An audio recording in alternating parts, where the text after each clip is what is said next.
Snow was falling slowly over Winterfell, the white flakes dancing through the cold air like quiet whispers of the north.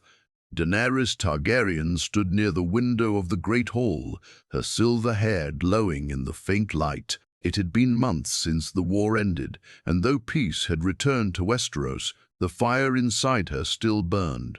But now, in the cold halls of Winterfell, that fire was softer, tamed by time, grief, and love. She had survived the battle in King's Landing. Jon Snow had stopped her, not with a blade, but with his heart. He didn't kill her. Instead, he gave her a choice: let go of the throne and live as a person, not a queen. For the first time, Daenerys listened. The weight of everything, the death, the destruction, the loneliness, pushed her to step away from power. Together they left the ruins of the Red Keep behind and traveled north. Now they lived in Winterfell, not as king and queen, but as two people trying to heal.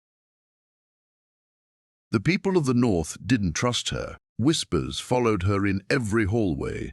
The Dragon Queen, they still called her, but not with respect, more with fear.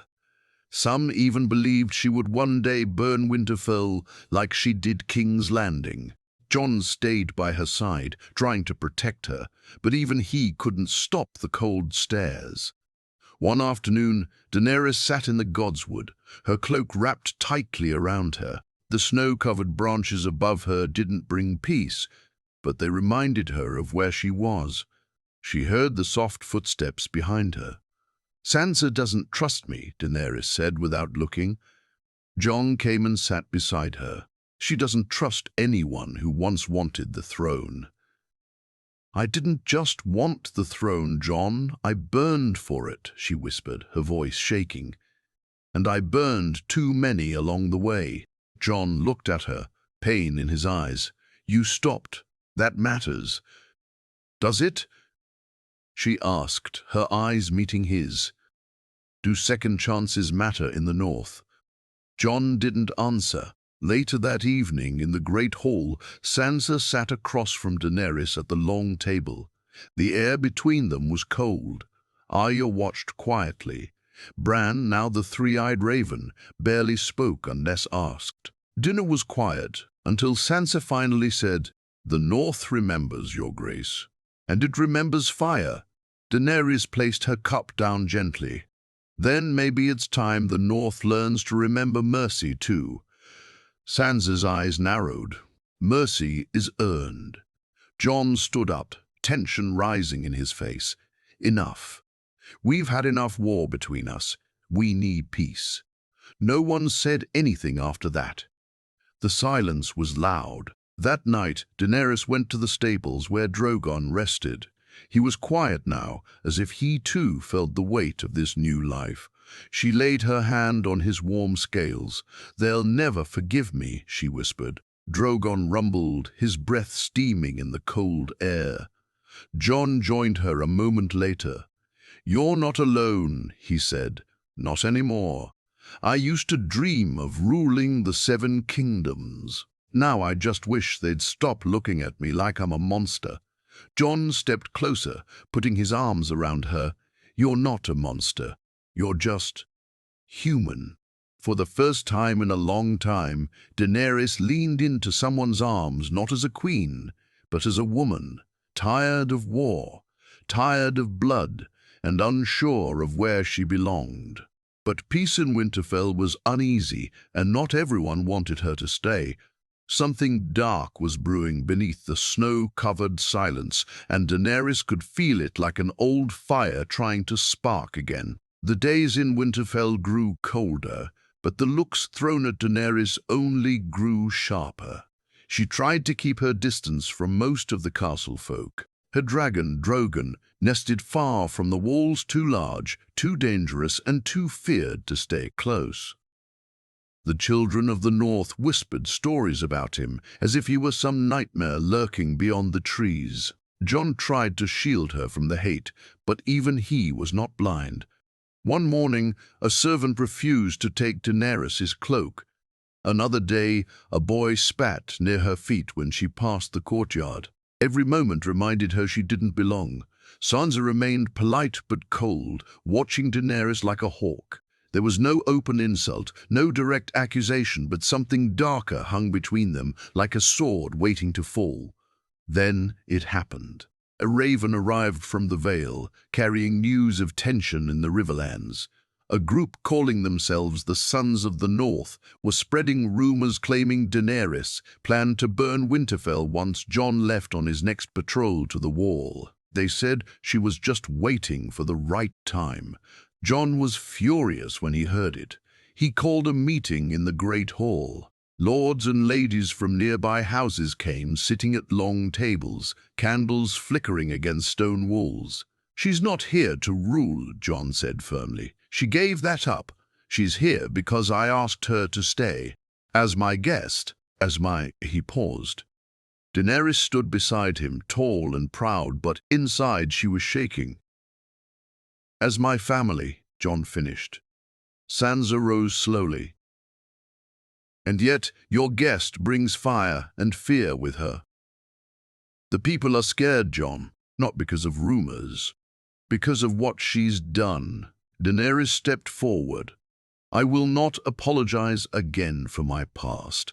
I lost everything. I made choices I regret. But I am not here to destroy anything.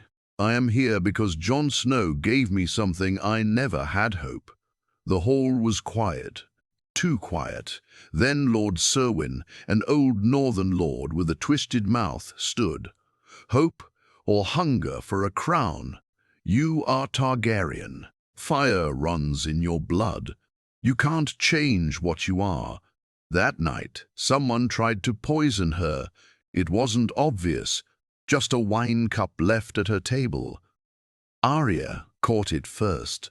She had learned the ways of poison from the faceless men. One sniff, one look, and she knew. She told Jon immediately. "I'll find who did it," Arya said, her voice calm but cold as steel. This was no accident. Jon stared at the cup, rage rising in his chest. "They tried to kill her under my roof." "She's not safe here," Arya said. Daenerys sat quietly in her chambers as they discussed her fate, her hand resting on the carved armrest of a wooden chair. Her face showed nothing, but her mind was racing. Later that night, she stood at the edge of the godswood, her breath freezing in the air. Drogon loomed behind her, watching silently. "I thought I could be different here," she whispered, "but I'm still the outsider, always the stranger." Jon found her there, alone again. "They tried to kill me," she said without turning. "This is what your people think of me. They're not my people if they can't see what you are now." "What am I, Jon?" she asked. "A queen without a throne, a dragon without fire. You're the woman I love." She finally turned, her eyes full of pain. "That's not enough. Love doesn't protect me. Not from whispers. Not from knives. Not from poison." Jon stepped forward and took her hands. "Then we fight for it, together. Not for a throne, for a place where we both belong." Drogon let out a low growl, almost like he understood. But in the shadows beyond the trees, someone watched. A man wrapped in a black cloak, with the mark of a direwolf and a sunburst stitched on his sleeve. The Sons of the North were not just whispers anymore. They were real. And they had plans. Daenerys had escaped death in King's Landing. But in Winterfell, it was hunting her all over again. The next morning, the snow in Winterfell seemed heavier, as if the sky itself carried the weight of secrets. Jon had doubled the guards around Daenerys' chambers. Arya disappeared without a word. No one questioned it. When the wolf goes hunting, the pack stays silent. Daenerys barely slept. The poison incident had cracked whatever small peace she had built in Winterfell. She wasn't just feared now, she was hunted. Every hallway felt colder, every face more suspicious. She walked the castle like a ghost. But she was not broken. Instead of hiding, Daenerys went out to the training yard where young squires practiced swordplay. When they saw her, they stopped. One boy dropped his blade. Another looked away. Their instructor gave her a quick, uneasy bow. "I came to watch," she said, her voice steady. "Of course, you're—" "Lady Daenerys," the instructor replied, correcting himself mid-sentence. She stood there for a while, arms crossed, letting them get used to her presence. After a time, the boys returned to their training. She watched quietly, not judging, only remembering. Back when she trained dragons, when she was called mother of them, no one dared look away. But now, stripped of titles and thrones, she saw the world for what it was, unforgiving to those who fall. Later that evening, Arya returned. She entered Jon's chambers quietly, snow melting on her cloak. "I found one of them," she said. "He was waiting outside the eastern wall, had a small blade soaked in wolfsbane." Jon stood quickly. "Where is he?" "Tied up. I didn't kill him yet." They dragged the man to the cellar. Daenerys came too, despite Jon's warning. The man was young, no older than 25. His cloak carried the sigil of House Glover, but it had been altered, scratched over, with a sunburst drawn in dried blood. "The Sons of the North," Jon muttered. Arya didn't speak. Her blade rested on the table beside her, silent but sharp. Daenerys stepped forward. "Why did you want me dead?" The man spat at her feet. "For the North. For those you burned. You don't belong here." "I never claimed I did," she replied, her voice calm. "But you tried to kill me. Why now? Why not during the war?" "Because now you're weak," he sneered. "No throne, no army, just a beast outside the walls." "Careful," Arya said, her eyes narrowing. "That beast listens to her, and I don't think he likes threats." But Daenerys raised her hand, silencing them. "Let him speak." "You're poison," the man growled. "You and your fire. Jon Snow is one of us, but he's blinded by love. If he can't protect the North from you, then we will." Jon stepped forward and struck the man across the face. "You protect the North by stabbing wine cups, by hiding in cloaks and feeding fear?" The man only laughed, blood on his lips. "This is just the beginning." Daenerys left the cellar feeling colder than ever. They didn't just fear her, they were organizing, they were planning. The next day, word spread across Winterfell like wildfire. There would be a trial. Not for Daenerys, but for the assassin. Jon demanded it, hoping that justice would silence the rumors. But Sansa disagreed. "He doesn't deserve a trial," she said. "He's a traitor. And if we kill him in secret, the people will think we're hiding something," Jon replied. Daenerys stayed silent, watching them argue over how to defend her name. She felt like a guest in her own story. That night, she walked alone to Drogon, sleeping in the snowy hills beyond the wall. She sat near his giant head, his breath slow and steaming. "They will never love me, Drogon," she whispered. "But maybe I don't need love. Maybe I don't need love. Maybe I only need one chance." Drogon opened one eye, his slit pupil, watching her. She leaned closer. "If they try again, I won't wait for Jon to protect me." From behind her, a crunch of footsteps in the snow. "Arya, I thought you were spying on me," Daenerys said without turning. "I am," Arya replied, stepping beside her. "And I think you're right." Daenerys looked at her, surprised. "You do. They won't stop. These Sons of the North, they're not a group. They're a movement. They'll keep coming, and Jon won't see it until it's too late." Daenerys stared into the snow, her breath slow. "Then I'll have to become something they fear again." Arya smiled faintly. "Good, because if they try to kill you again, I won't ask questions."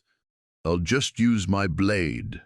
In that frozen silence, an alliance formed, not out of love, but survival. The trial was held in Winterfell's main hall.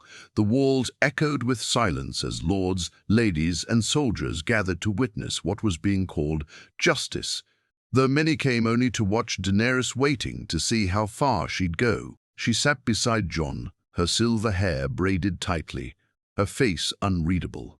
The man who tried to poison her stood in chains, bruised but proud, with the same hatred in his eyes. Jon stood to speak first. "This man tried to kill a guest of Winterfell. No matter your feelings, we don't poison under this roof." But his words didn't seem to move the crowd. The North was cold, not just in weather, but in heart. Daenerys stood next. "I don't ask for your love," she said slowly, her voice calm. "I ask for fairness. If I had killed this man quietly, you would have called me a monster again. So I brought him here to face your laws." Murmurs spread through the hall. Sansa watched her carefully, but didn't interrupt. Then the accused man spoke. "I regret nothing," he spat. "You burned women and children. You turned kings to ash. Now you think hiding behind Jon Snow makes you one of us?" The North remembers. Before the trial ended, Jon gave the order, execution. But instead of the headsman's sword, Arya stepped forward. "I'll do it," she said. Daenerys watched in silence as Arya slit the man's throat clean and quick, no pain, no words. The hall was stunned, not because he died, but because Arya did it so coldly. "Let that be the last blood spilled in this hall," Jon said, but it wasn't. That same night, fire lit the skies outside Winterfell. Not from Drogon, from within. The stables were ablaze. By the time guards reached the flames, several horses had already died. 2 stable hands were injured. Drogon had broken free, roaring into the night sky, the fire reflecting in his scales. "It was planned," Arya said to Jon as they surveyed the damage. "A distraction. Someone wanted Drogon to be blamed, or to be killed." Jon's jaw tightened. "They're pushing us toward war." Daenerys stood by the burning remains, her face pale. She didn't cry, she didn't shout, she only said one thing. "They want to make me the enemy again." And it was working. The next morning, whispers turned to voices. People blamed Drogon for the fire. They said he had gone wild. Some even suggested killing the dragon before he turned Winterfell into another King's Landing. "We need to leave," Daenerys told Jon that night. "They won't stop. I won't abandon you." "You wouldn't be," she said. "You'd be saving me." But Jon shook his head. "No. I let the world take everything from you once. I won't let it happen again." That night a secret council was held in the Great Hall. Jon, Daenerys, Arya, Bran, and Sansa. "I'll say it clearly," Sansa began. "Winterfell cannot survive if it's divided. The people are frightened, and fear turns to violence." Daenerys stared at her. "So what do you suggest? That I leave, or that you hand me over to the mob?" "I suggest," Sansa said, carefully choosing her words, "we find the leaders of this Sons of the North. Cut the roots before they grow." Bran, quiet until now, finally spoke. "I've seen them." Everyone turned to him. "They meet in the old crypts beneath the castle. They believe they're the last line of defense against the return of fire and blood." Jon clenched his fists. "We let them speak freely under our roof, and they plot in the shadows." Arya nodded. "Then we go to the shadows." Jon looked at them all. "No more councils, no more whispers. We strike tonight." But Daenerys stepped forward. "No," she said firmly. "Let me go down there. Let me face them. Alone." "You're mad," Jon said. "No, "I'm tired of hiding," she replied. "If they want to see the dragon, I'll show them who I am, but not with fire, with truth." Arya frowned. "And if they try to kill you again?" Daenerys gave her a small, dangerous smile. "Then they'll learn dragons aren't the only ones who survive fire." The crypts beneath Winterfell had always been cold, silent, and filled with old bones and older ghosts. But that night they were alive with treason. Dozens of cloaked figures stood in a half-circle near the ancient tombs of Stark kings, their faces hidden behind hoods, torches flickering in their hands. The air smelled of smoke, fear, and steel. Some were minor northern lords. Others were angry soldiers, farmers or servants who had lost loved ones in the war. To them, Daenerys Targaryen wasn't a guest.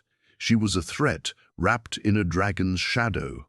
They didn't expect her to walk into their gathering alone. No guards, no weapons, no Jon Snow.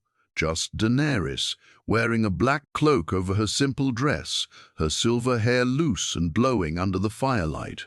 The murmurs turned to silence. "Why are you here?" one man asked, stepping forward with suspicion in his eyes. "To give you what you want," she said, "a chance to face me, not from behind poison, not in fire, but face to face." They looked at each other. No one spoke, no one moved. "You think I'm the monster," she continued, her voice calm but sharp. "You whisper that I'll burn Winterfell, that I'll wake up one morning and bring down fire from the skies. But I didn't come here to destroy. I came here because I had no home left." "You made your own home into ash," another shouted. King's Landing remembers. Daenerys nodded. "Yes, and I carry the weight of that every night. But if you want to kill me for my past, do it now." She stepped forward, spreading her arms. "Strike me down. I won't fight. I won't scream. I won't run. But know this, if you do, you will not kill a queen. You will kill a woman who chose mercy." Silence again. A long, heavy silence. Then one of the men pulled a dagger. But before he could take a step, Arya dropped from the shadows. Steel flashed in the dark, and the man's blade clattered to the stone floor. In one move, Arya had him on his knees, her knife at his throat. "Did you really think she came alone?" she hissed. From behind the tombs, Jon appeared, sword drawn. Ghost padded beside him, teeth bared and growling low. Sansa stepped into the light as well, her face pale but firm. "This ends tonight. You've been feeding fear," Jon said to the gathering, "poisoning minds, turning Winterfell into a pit of paranoia, all while claiming to protect it." "She's dangerous," one man shouted. "And so are you," Sansa said. "Burning stables, poisoning guests. That's not northern honor. That's cowardice." The man with the dagger, now disarmed, stared up at Daenerys. "You're just like your father," he growled. Daenerys walked up to him slowly, looking him dead in the eyes. "My father burned people alive in his throne room. I walked into your fire unarmed. Don't ever compare me to him again." She turned to the rest of the group. "If you want to exile me, do it. If you want me gone, say it. But if you ever try to kill me again, I promise no one will stop the dragon next time." Jon stepped beside her, his hand on her back. "The North will remember this night, and not kindly." Arya kicked the disarmed man toward the crowd. "Take your trash with you, leave these crypts, and don't meet again unless you want to find my blade in your spine next time." One by one, the hooded figures left. No one spoke. No one dared look Daenerys in the eye. When the last footstep echoed out of the crypts, only Jon, Daenerys, Arya, and Sansa remained. "They won't try again," Arya said. "They might," Sansa replied, looking at Daenerys. "But now They fear her for the right reason. Daenerys let out a long breath. That wasn't strength, that was survival. Sansa shook her head. That was leadership. You faced your enemies without fire or dragons. The North might never love you, but they may start to respect you. Jon looked at her, pride hidden behind his quiet gaze. That night, Daenerys returned to her chambers different, not angry, not broken. Something had changed in her. She wasn't a queen. She wasn't a monster. She was something else now. A survivor who stood in the heart of her enemy's den and walked out stronger. Word of what happened in the crypts spread through Winterfell faster than wildfire. No bard sang about it. No raven carried the tale. But the people whispered. The Dragon Queen had walked into the shadows alone, faced her enemies, and left without spilling blood. That silence, the kind that follows power now, surrounded Daenerys everywhere she went. For the first time, she didn't feel like a ghost walking through stone halls. Some nodded at her, some still looked away, but fewer spat, fewer glared. It wasn't love. But it wasn't hate anymore either. And in Winterfell, that was a kind of victory. Still, peace has a short breath in the north. One cold morning, while snow dusted the walls like ash, a raven arrived from the east. It carried no sigil, only a black ribbon, a silent message used in Essos by spies and former slaves. Daenerys recognized it instantly. She opened the scroll in private, her heart pounding. "He lives." That was all it said. She read it twice. Then again, it couldn't be. Varys, she had watched him die in Dragonstone by fire. His ashes should have scattered into the sea winds. But the letter spoke clearly. If it was true, the spider had survived, or someone had picked up his secrets and used his name. And if that someone was sending her messages, it meant danger wasn't done with her yet. She went to Jon immediately. "I need to go," she said. He looked up from the map he'd been studying. "Where?" "Essos, east.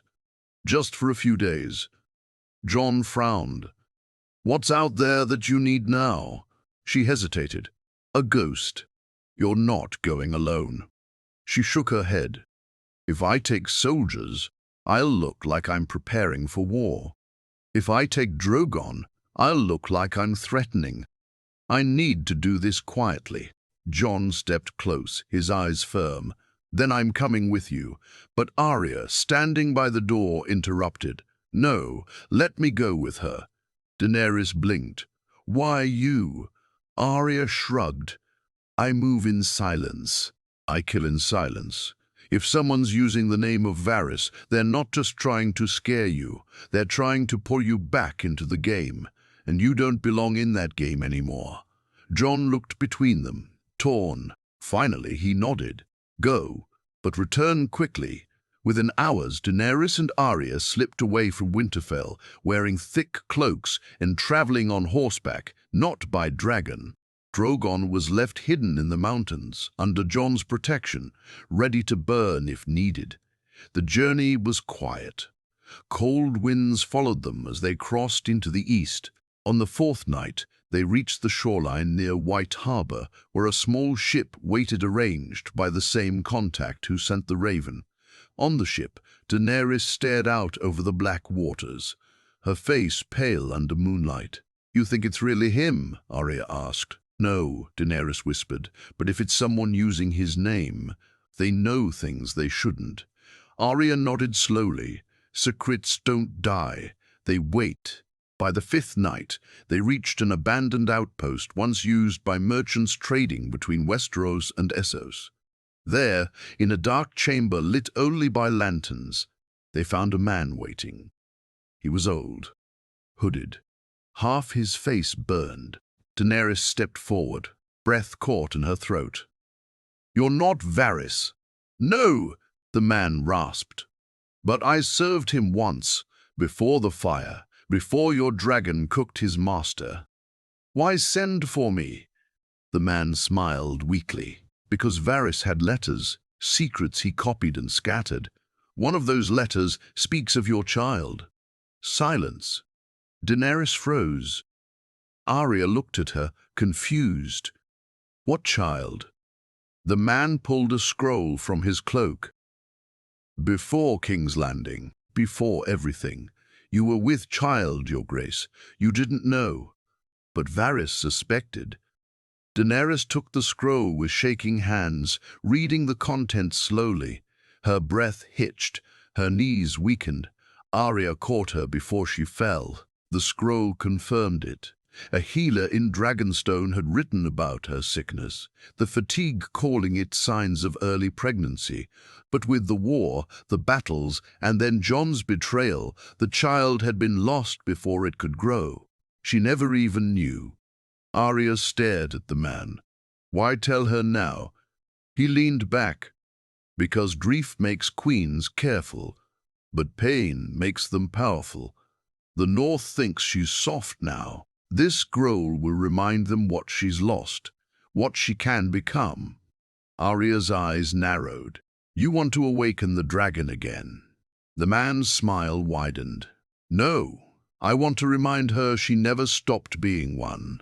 Daenerys stood in silence, the scroll trembling in her hand. A part of her had died in the fire of King's Landing, but something deeper, colder had just awakened in the shadows of Essos. The ship back to Westeros was silent. Daenerys stood alone at the bow, her silver hair whipping in the sea wind, eyes locked on the endless horizon. The scroll still rested against her chest, tucked beneath her cloak like a hidden wound. She hadn't spoken much since leaving the outpost, not to Arya, not to the captain, not even to herself. Arya watched from a distance, arms folded. She'd seen many kinds of pain, loss, betrayal, vengeance. But what Daenerys carried now wasn't just sorrow.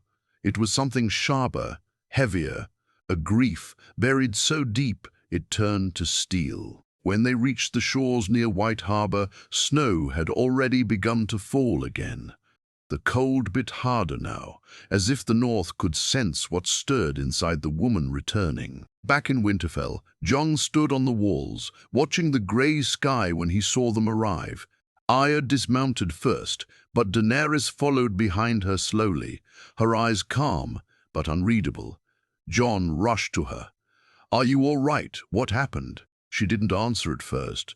Then, in a quiet voice, she said, "I lost something long ago. Something I never knew I had." Jon frowned. "What do you mean?" She looked into his eyes. "I was pregnant, Jon. Before King's Landing." The words hit like a hammer. Jon stepped back, his face pale. "But you never said I didn't know. The war, the death. My mind was fire. But Varys knew. He wrote it down. And now someone else has it." Arya stepped beside them. "They didn't call us there to threaten. They wanted to awaken something in her." Jon's expression darkened. "So it was a trap?" "No," Daenerys said. "It was a reminder." She looked up at the sky, where snow and smoke blended like ash and memory. "They want the dragon back." That night, she didn't sleep. Neither did Jon. They sat before the hearth in silence, the fire crackling low. "I could have been a mother," she said softly, staring into the flames. "Maybe it would have changed me. Maybe it would have changed me. Maybe not. But now, I'll never know." Jon reached for her hand. "You would have been a good one." She smiled sadly. "Even after what I did, you made mistakes, but so did I. So did we all." She turned toward him. "Do you still believe in us, Jon? After everything?" He didn't answer right away. Then he whispered, "I never stopped." Outside the walls of Winterfell, however, something else stirred. A raven flew in under the cover of night, landing on the arm of a cloaked figure just beyond the gates. The figure read the message quickly, eyes narrowing. The sons of the north had not vanished. They had multiplied, angry, emboldened, and now with a new plan. A new leader had emerged among them. One of the northern houses, Lord Harlan Umber, cousin to the fallen last Hearth line, had begun gathering the remaining rebels. He blamed Jon for siding with the Dragon Queen, blamed Sansa for staying silent, and vowed to free the North from foreign fire. He was marching, not with swords, but with words, convincing the smaller villages that Jon and Daenerys were preparing to crown themselves behind closed doors. "They will sit on a throne of lies," he told them, "while our daughters burn in the shadow of that beast." The tension returned to Winterfell like a storm crawling across the snow. Jon summoned the lords again. Sansa stood by his side, her face stone. Arya leaned against the wall, silent. And Daenerys? She didn't come. She stayed in the courtyard, facing Drogon. "Are you ready?" she whispered. The dragon blinked slowly, warm breath clouding the air. Later that night, Jon found her still standing there, her fingers resting lightly against the dragon's rough scales. "If it comes to war," he started. She interrupted. "I won't burn them, not unless they raise swords first." Jon stepped closer. "You don't have to prove anything, not to them." She turned, her eyes darker than before. "I'm not proving anything anymore, Jon. I'm remembering who I am." She looked toward the cold hills beyond Winterfell, where enemies hid beneath northern banners. "They wanted the dragon awake again," she whispered. "They'll see her soon." Jon wasn't sure whether to be afraid or proud, because this time the fire inside her wasn't wild, it was controlled, and that made it far more dangerous. Snow fell harder the next morning, thick enough to bury tracks, but not secrets. Winterfell was tense, more than during any battle before. It wasn't the fear of an army outside the gates, it was the fear of betrayal from within. The North was splitting. Quietly, house by house, word by word. Lord Harlan Umber had gathered nearly 600 men in the woods beyond the last Hearth ruins, enough to spark rebellion.